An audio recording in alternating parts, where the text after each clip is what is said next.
Harper Audio presents A Night In with Grace Kelly by Lucy Holliday. Read by Anna Parker-Naples. Chapter 1. Minimalism. That's the look I'll have to say I was going for. Clean lines, a sense of space, the total absence of clutter. All of which are actually perfectly sensible ways to keep your living space, especially if, like me, you're a designer by profession.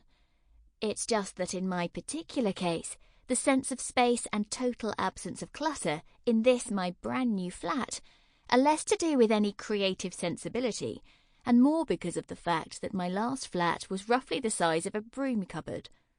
So I barely own any furniture. The handful of furnishings I do own, which used to make the old place feel overstuffed and faintly claustrophobic, barely even make a dent here in the new one. And, to be honest, it's not the worst thing in the world to pretend that all this empty space is a design statement rather than a mundane necessity.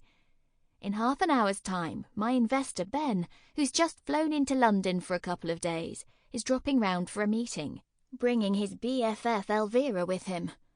Elvira being Elvira Roberts Hoare, an ex-model, bohemian aristocrat, Ben's chief talent scout, and also, as of yesterday, my brand new landlord.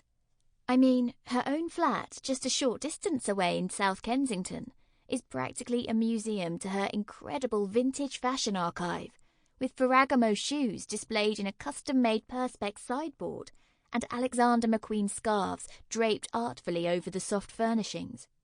I know this not because I've ever been invited, obviously, but because I saw it in all its glory in a recent issue of Elle Decor magazine.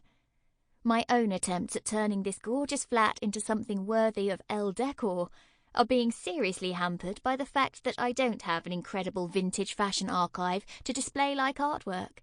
And even if I did, it would be let down by my crappy and, as I've already said, paltry furnishings.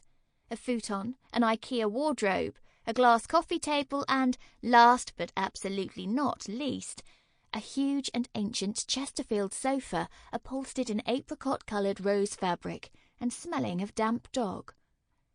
Actually, now that I look at it, the mere presence of the Chesterfield in all its chintzy, overblown glory is a bit of a strike against my claims that I'm deliberately styling this place in a minimalist fashion. Though I'm also being hamstrung by the fact that my sister Cass showed up 10 minutes ago and is somehow in her own inimitable way cluttering up the place. Handbags slung on the floor, tea sloshing out of her mug, and just generally sort of filling the room up with herself. "Oh, for fuck's sake!" she's shrinking now, peering down at her phone and splashing yet more tea on the floor beside her. "Zoltan's ex has been speaking to the Mirror. It's all over their website." This, by the way, is the latest of the long-running series of massive dramas that make up Cass's life. A week ago, my little sister was outed for the 3-month-long affair she's been having with a Premiership footballer, a married Premiership footballer, to be more precise. And while I may be wearily familiar with her nasty little habit of getting involved with married men, this particular married man's wife was not.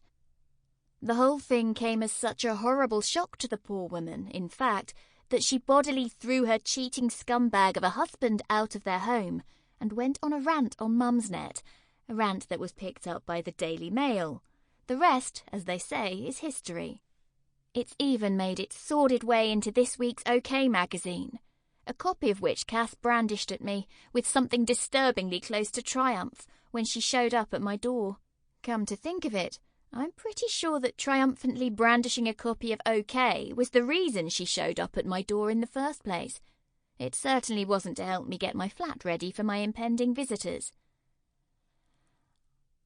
"I don't know if it's all that fair, Cass," I say, "for you to be the one talking about having no shame." Though frankly, I don't know why I bother continuing to express my disapproval over Cass's extramarital shenanigans.